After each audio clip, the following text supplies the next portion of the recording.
Jai Shri Mataji. Let us all bow down to Shri Mataji, raise our Mother Kundalini and put Bandhan.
Shri Ganesh Mantra.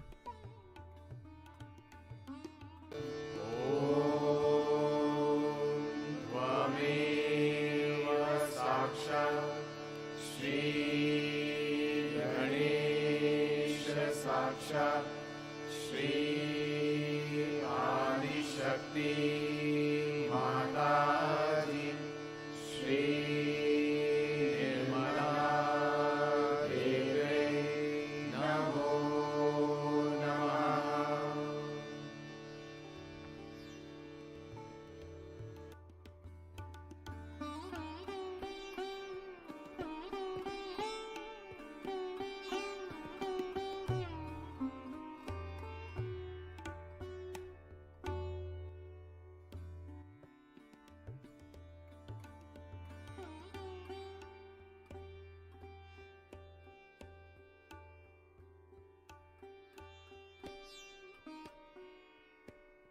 Let us all place our right hand towards Mother Earth, left hand in our lap.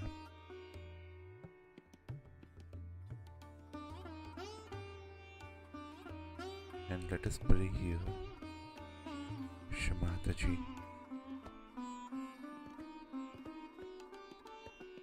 kindly balance our left channel.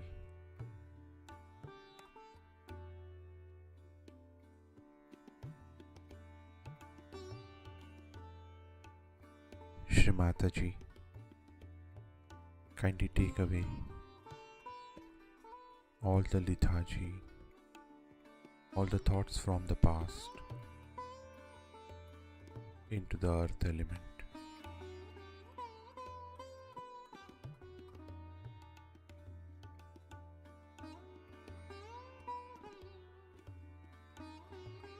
Shri Mataji,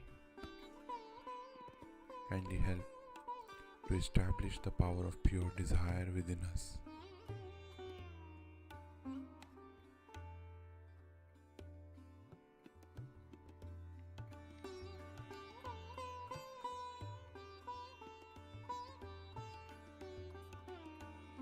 Now let us balance our right channel.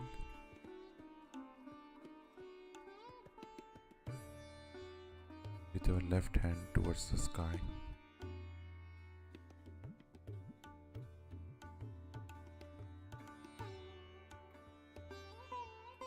Shri Mataji, kindly take away all the excessive heat from our right channel.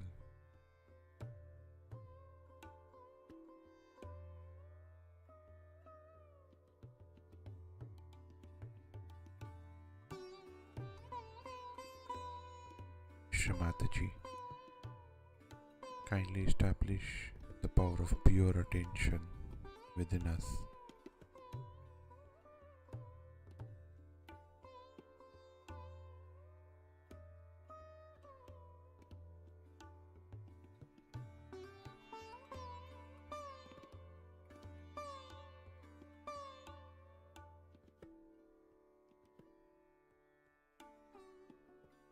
Now let us place both our hands on our lap.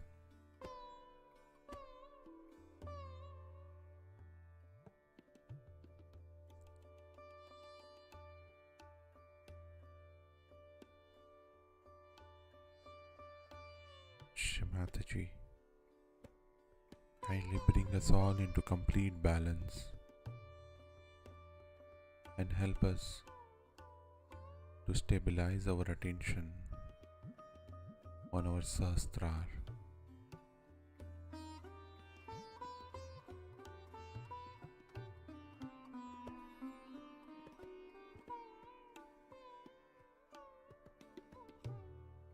Now in this state, let us listen to Shimataji's speech.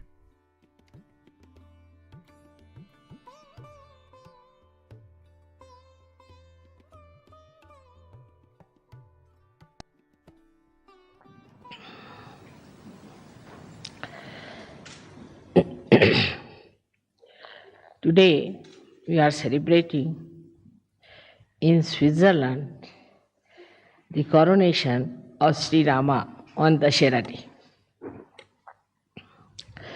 Many things happened on Dashera Day. The most important was that Sri Rama was coronated as a king on this day.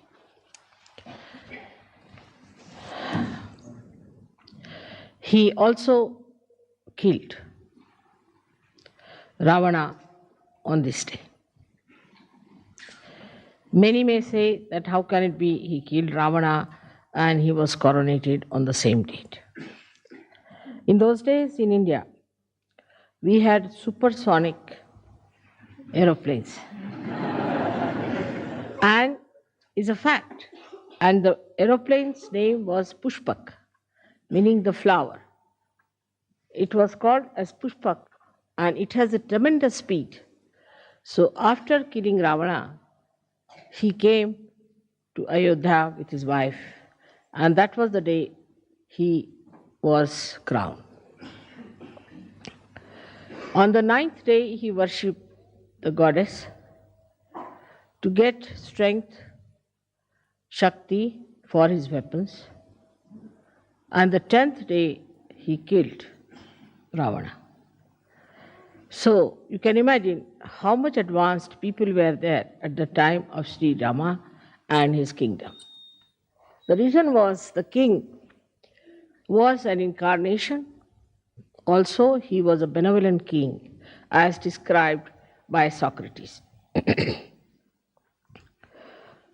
Sri Rama's story is very interesting throughout, and we have now a beautiful series about him done by our television in India, which is sold for a very good price. Maybe we might be able to present you all with one when you come there. But the story of Rama, they say, was written before he was born. Even before there was any inkling of it, the seer Valmiki wrote the whole story of Sri Rama. Sri Rama's birth and all that are brought forth by the Agni, the fire. And he was born in the dynasty of the Surya, is the sun. So with all that, it born out of the blessings of the Agni, that is fire, and also was born in the dynasty of Surya. He was one of the mildest avataras you have ever had. He is known to be a very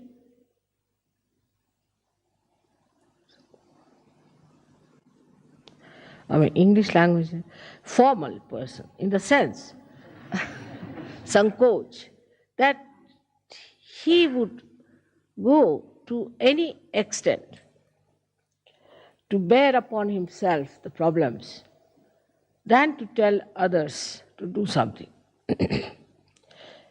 We still had many people in India like that.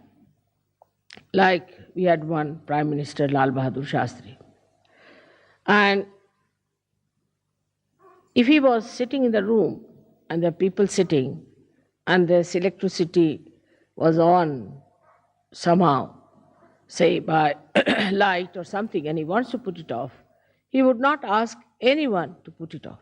Slowly he'll get up from his seat, walk up to the switch and just put it off so that he shouldn't ask for it. This is one of the greatest quality of Sri Rama, that he would not make anyone do anything for him or order anything or would use someone for their purpose. See, he was the blessing of fire and born in the Surya. But what we find, those people who are born maybe in very lowly families, in the negative families, the left-sided as you can call it, with all kinds of problems, have a terrible agya and a terrible Surya in them. The person who is born in the Surya has to be extremely humble. He is the one who shows that nothing can affect, nothing can make him feel that he is something great. Now, when we see his life further, he was a very humble man. We've seen now people who try to despise others. I don't like you. I don't like. It's not good. It's very difficult.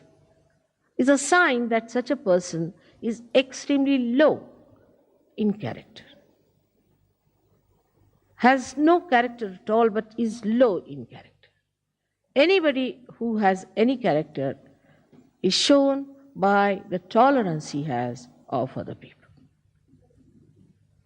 Intolerance is a sign of a person who is extremely egoistical and is vain. There's vanity.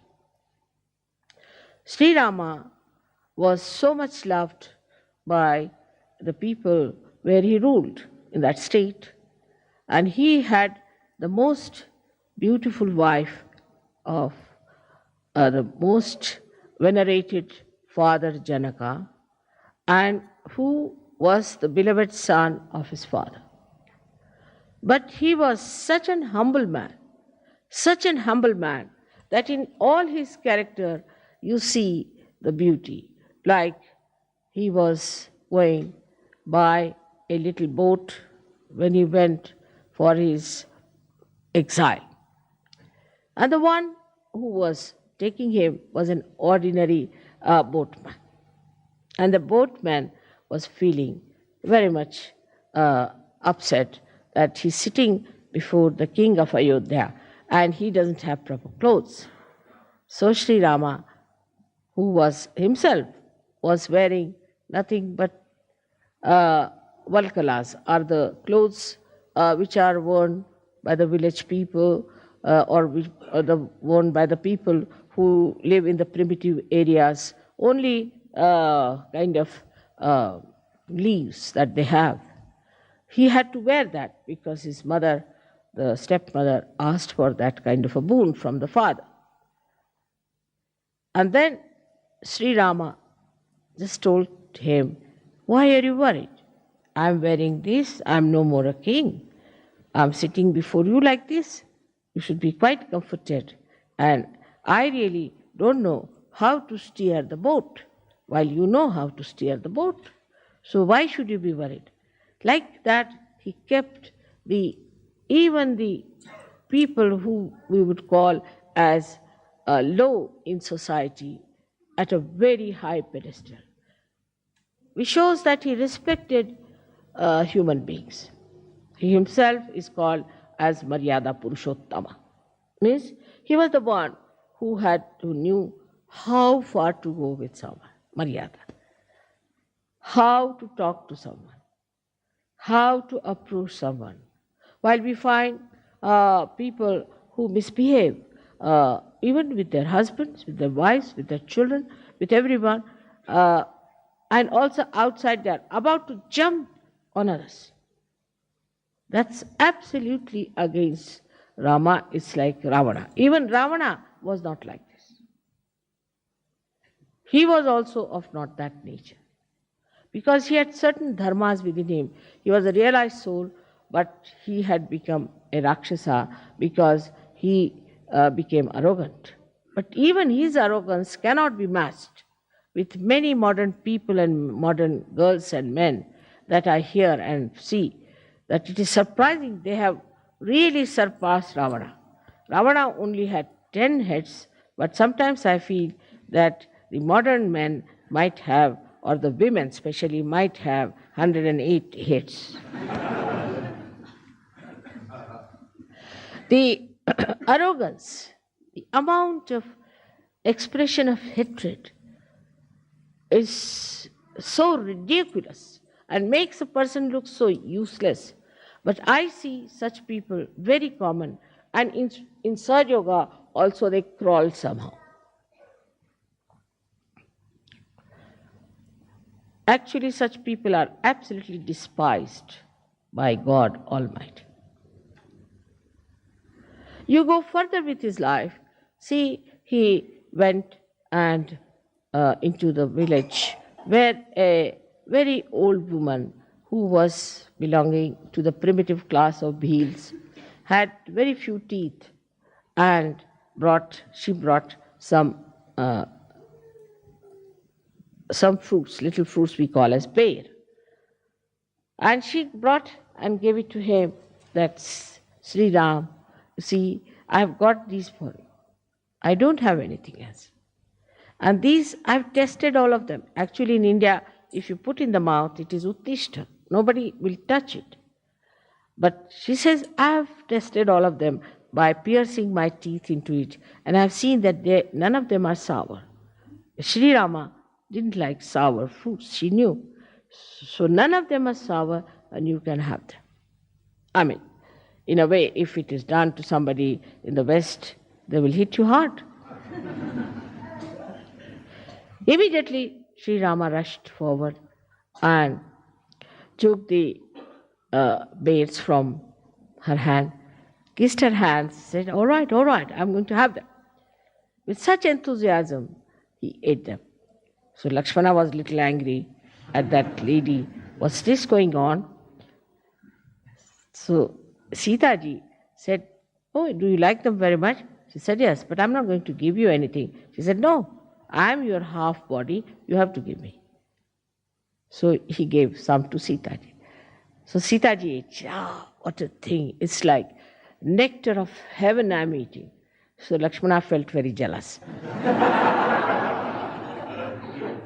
He said, sister-in-law, can I not have a little of it? He said, no, I can't give you. You ask your brother. I'm not going to give you. I have a very little share. Why don't you ask your brother? So he goes to his brother. He said, can I have some more? So Sri Rama smiled and gave him that bear, which was eaten or touched or was pierced by the teeth of a primitive woman who is actually an outcast according to the Brahminic laws of India.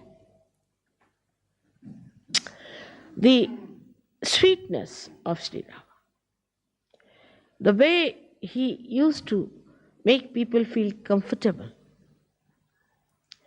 Like, I would say, an example of a oyster who gets a little stone into the body of the shell,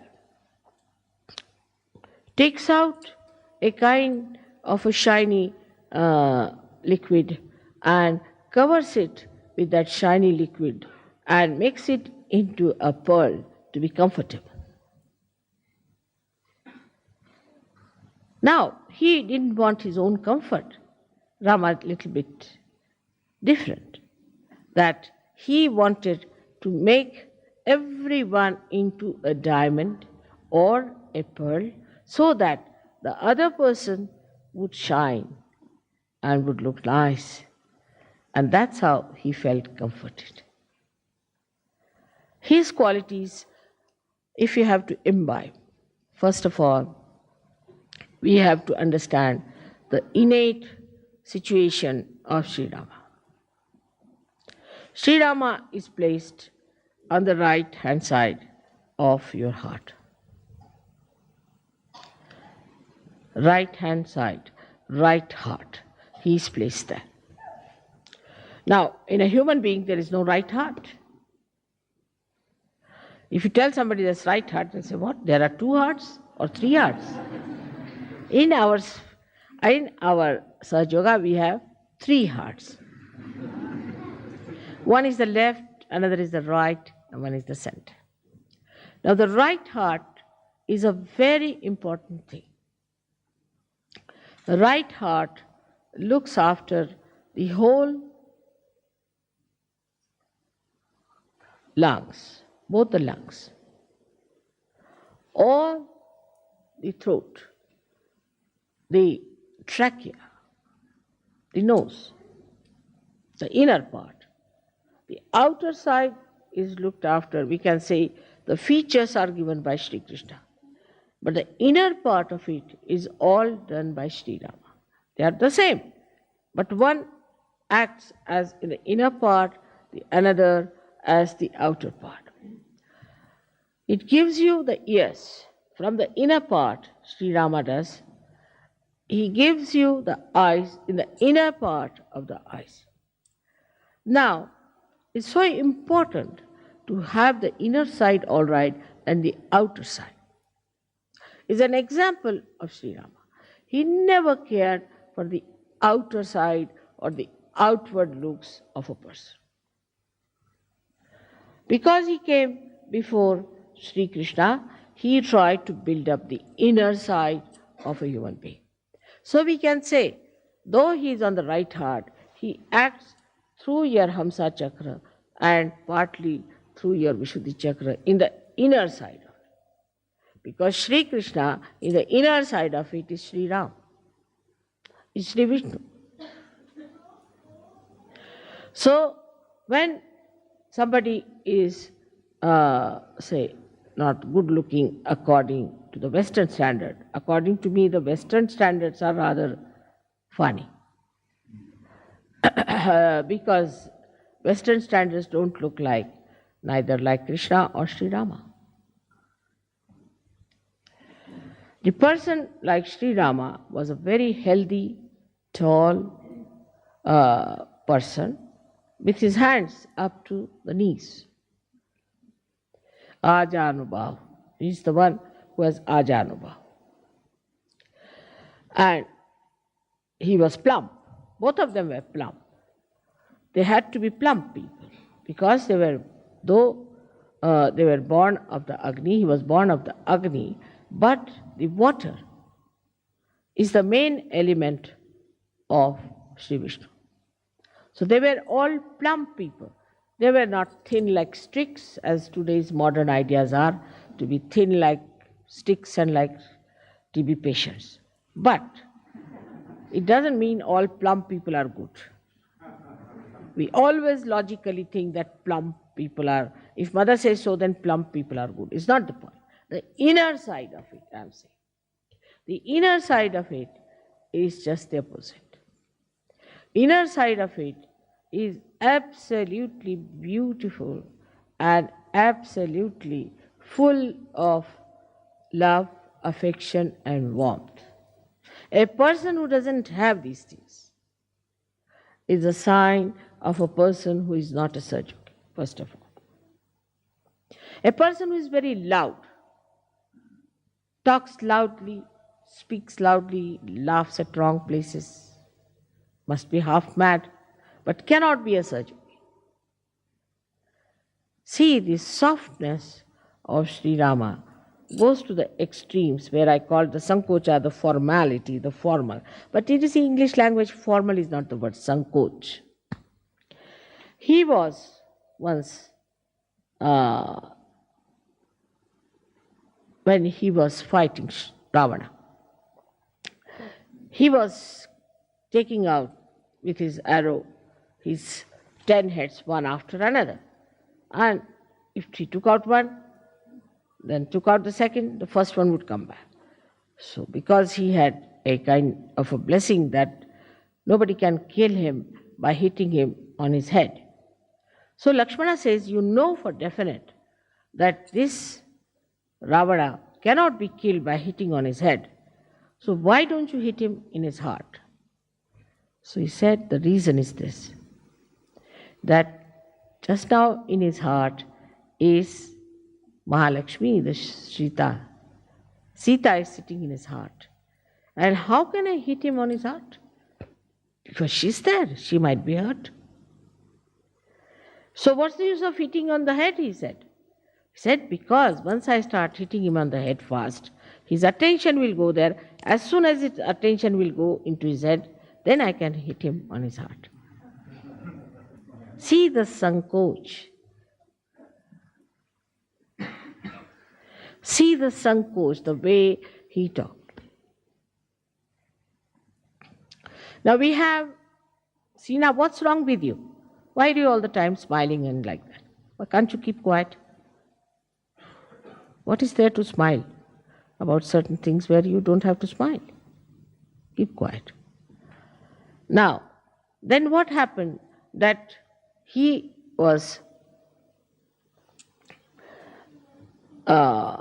so kind once when a very ugly woman, Shurpanakha, came to entice him. And she said, she came to entice, she said that Rama, why don't you marry me? I mean, to a person like Rama, who is Maryada Purushottama, to ask such a horrible questions. Somebody would have really beaten her up, if not anything else. So Sri Ram smiled. He said, Madam, I'm sorry, I have a wife and I believe in one wife, Eka Patni Vrat. So I'm sorry I can't marry you. But mischievously says, all right, my brother is there, his wife is left in Ayodhya, you can ask. So he went to her and he asked, she went to him and asked, Lakshmana, why don't you marry me? She had become very beautiful. She has transformed herself to a beautiful woman. She must have gone to some beauty parlor or something. But she made herself like that. And she was there. And he looked at her, so angry. He said, you, the ugly, why do you want to ask such a question? He cut her nose. When he cut her nose, that was in Nasik, and that's why Nasika means the nose, and that's why you have been to Nasik. That's the place where he cut her nose. He was very angry. But Sri Rama did not. He said in a way that's very convincing that, see, I have a wife, and I am a person who believes in my one wife.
Mahamantra.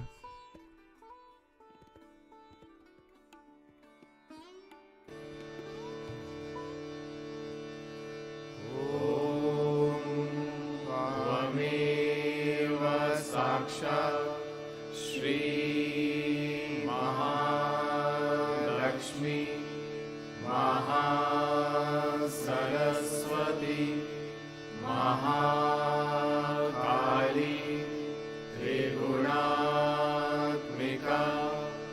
Kundalini साक्षात् श्री आदिशक्ति माताजी श्री निर्मला देव्यै नमो नमः। ॐ त्वमेव साक्षात् श्री कल्की साक्षात् श्री आदिशक्ति माताजी श्री निर्मला देव्यै नमो नमः। ॐ त्वमेव साक्षात् श्री कल्की साक्षात् श्री सहस्रार स्वामिनी मोक्षप्रदायिनी माताजी श्री निर्मला देव्यै नमो नमः।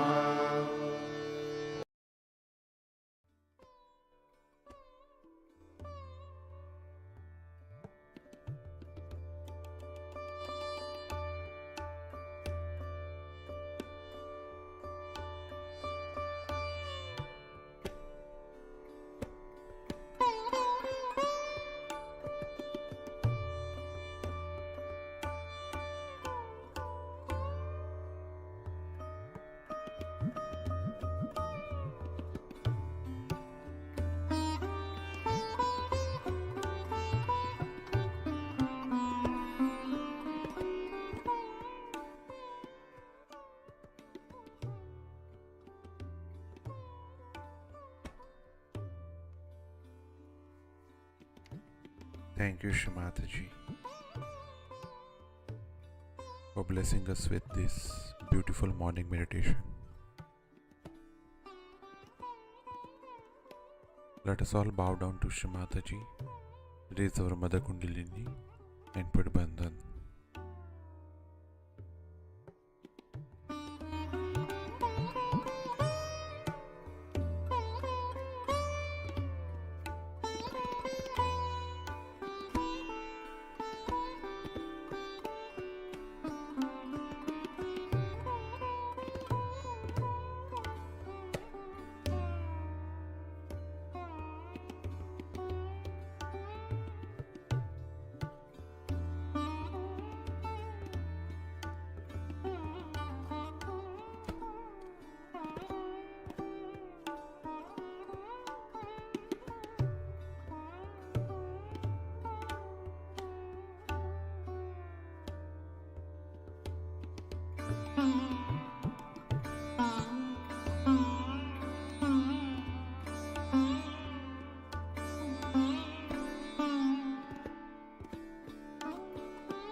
We will continue again tomorrow morning, same time. Jai Shri Mataji.